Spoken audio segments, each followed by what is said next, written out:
Hey everybody, this is Mike with On Point Preparedness. I just wanted to throw together this quick and informal video for you all and essentially just mass blast you with a whole bunch of articles that caught my eye. The first topic I'm going to talk about is the Pope and the Vatican, because they have just been getting slammed with viral articles as of lately. This one in particular you've probably seen on Drudge Report, and if you haven't seen it there, it's been shared all over every single social media platform essentially. But this is where the Vatican police broke up that drug-fueled gay orgy at the home of one of Pope Francis's key advisors. Now, this story in particular is not that shocking to me because I've been covering over the last several years that the pedophilia crisis is still rampant throughout the church, going all the way from priests to bishops to cardinals, all the way up to the top. Right in step with that is these orgies that are happening. This really isn't surprising to me at all. The government elite, the Vatican, these institutionalized religions, they're all corrupt at the very heart. But what you may not have been aware about is there's two other articles that are in tandem with this one. So here's one from Fox News, and it's talking about a Vatican shakeup. And the content essentially says that Pope Francis has fired a key cardinal, that is Cardinal Gerhard Ludwig Muller, who's the head of the Congregation for the Doctrine of Faith. His role in this position is essentially the duty to interpret Catholic magisterium, and he's sort of a balance of power with the Pope. He keeps the Pope in check. And so Pope Francis is like, see ya. He fired him and instituted another individual in his place, and that is Archbishop Luis Ladaria, who is a Jesuit. So isn't that nice? So again, Pope Francis is purging people out of his ranks so that they can step out of the way and he can change doctrine as much as possible. And again, this is all in preparation for his whole one world religion. So keep this in the back of your mind, and we'll go on to the third article here from Rome Reports. The Pope's schedule. Public appearances decrease as he focuses on internal work. This was on the 3rd of July. So until the Pope's trip to Colombia in September, little was planned. So this article says he's essentially going underground. Hardly any public appearances. He's just sort of wiped his schedule clear. And this could be for one of two reasons, or maybe both. Again, this was published on the 3rd, and this whole Vatican police orgy story, that was published on the 5th. So it's very likely that he had foreknowledge of the crisis that was going to unfold, and he didn't want to have any public appearances to be questioned on it, so he went underground beforehand. Or secondarily, or both, the fact that he has this shakeup and now he has another Jesuit in a key position within the Vatican. They may be secretly planning things behind the scenes. A lot of activity happens always around the fall and the spring. As you guys remember back in 2015, right? The fall, major events happen around that time. So I'll definitely be keeping an eye on things towards the fall when he resurfaces and see exactly what has come about. The second story, and this is super interesting because anyone who's a longtime follower of my channel for at least 2 years will take a keen interest in this.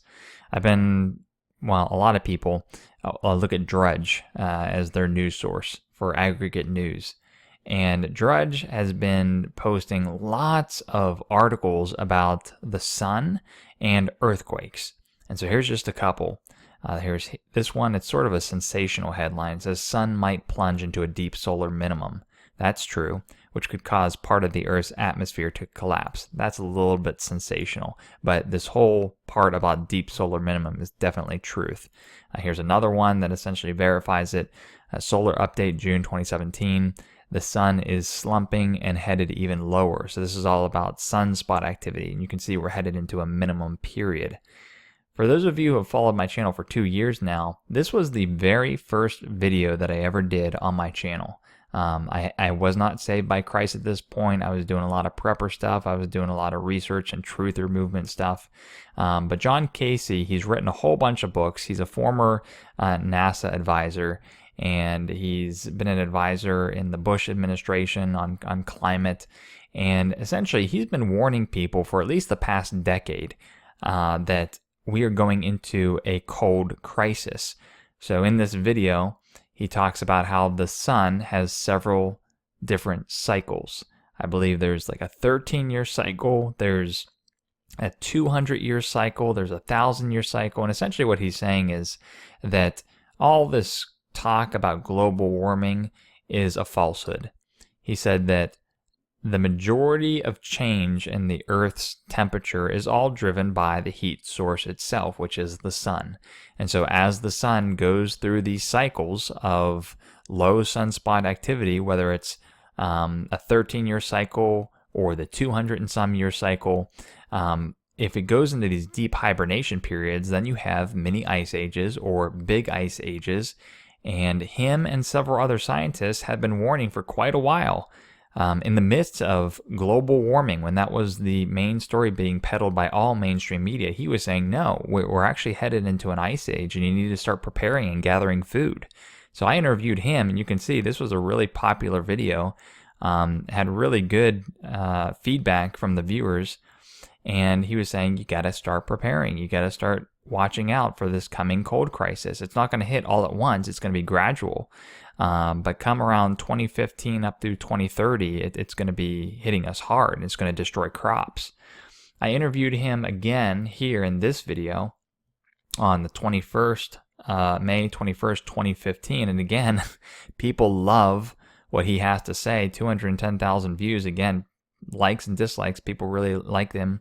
And he's saying that it's not only just the sun going into a solar hibernation, but he's worked with some geological experts, and they've found that every single time the sun goes into these deep hibernation periods, you start to have lots of volcanic eruptions, earthquakes, and particularly he is warning people. He's actually sent mail directly to the Secretary of Energy, I believe, to warn them about a new Madrid earthquake.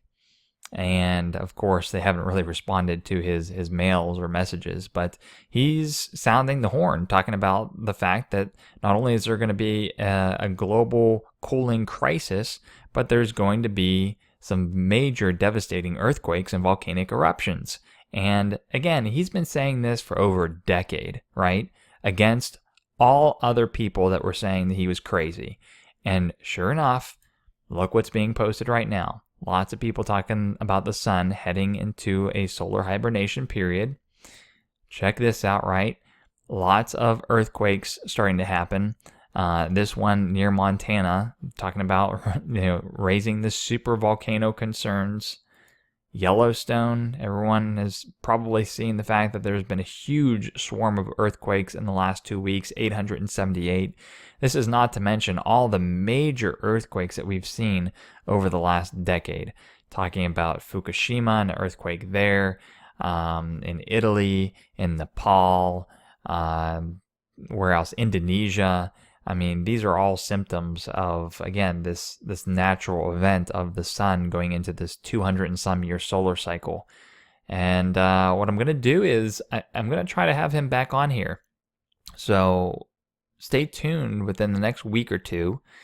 He's been emailing me, actually, trying to get back on the show, and I've just been so busy personally in my own personal life that I haven't been able to get him on. But I'm going to respond back to him after I complete this video and say, hey, let's get on and talk. I don't know if it's going to be a live stream or we're going to do it separately, but stay tuned to see what he has to say, because he's put out some new books. He has some new research. He's sort of detached himself from the organization he was affiliated with before, and so he's sort of uncuffed. And he said that he can talk a lot more freely about things. I'm actually going to ask him if he's Christian as well, and whether he looks at these things from a prophetic point of view, because that would be a super interesting discussion. But again, stay tuned for this one, because this one's going to be a big one.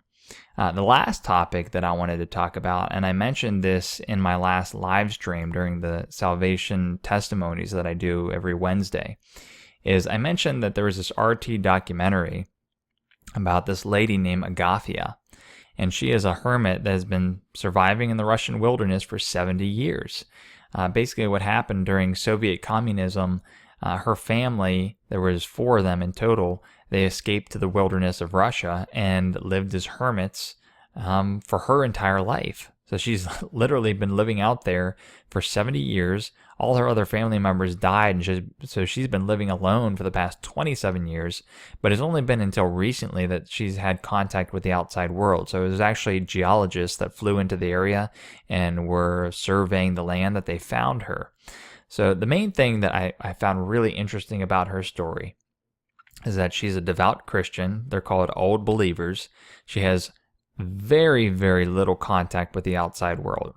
No internet, no TV. Every once in a while, people visit her via helicopter. But in this documentary, she's talking about the end times. Again, a hermit who has no purview to everything that's going on around the world, in addition to all the things that are being said on the internet. And I just want to play this short clip here because she says two important things. She says, Christians are still entertaining their freedom, but we are approaching the time when, I believe she says, Christians will be brutally tortured. So this is all about how, Christians will go through the tribulation. And so again, this hermit who only has the Bible as her sole means of information, is completely isolated from the world, is saying that Christians are going to be brutally tortured. We're going into the end times. And I found this extremely interesting as well, that she said there will be a microchip implanted in everyone's arm and forehead. Now, again, I got to reiterate it again. She's been living alone for the past 27 years and only living with her family out in the wilderness for 70 years. No outside contact. And here she is talking about microchips in the head and of the hand. I've talked about the mark of the beast in other videos. There's a lot of different interpretations of what that may be. Some say it's a DNA modification. Some say it's a chip in the hand. Some say it's Sunday law. That's the mark of the beast. One thing is clear to me, that the mark, whatever it will be, it will also have a tie to worship. So you always have to remember that. As long as you know that you're worshiping Christ and you're not falling for some false deity, you can rest assured that you would not take the mark. It's not going to be something obscure that you're going to accidentally take on. But still, that's I was fascinated by where she was getting her information. Now, she has been visited a couple of times. People are actually giving her donations of food and things via these helicopter trips. I'm not sure how frequent they are, maybe once a month or so. So she does have some outside contact with the world now, and I'm not sure what type of conversations she's had. Maybe this is something that someone suggested to her, but even still, 70 years out in the wilderness alone, she's coming to the conclusions that we're in the end times, and she's talking about the mark coming. That's pretty phenomenal. So I'll put this link in the YouTube description box if you want to watch it. Even outside of End Times Prophecy, it's still a very interesting documentary. But that's all I had to say for right now. I'm going to be going out of town for a little bit for this weekend. Still going to bring all my materials with me, my computer and all that. So if there's anything that happens, I'll post you guys on it. But until then, have a good weekend. This is Mike with On Point Preparedness. See you guys.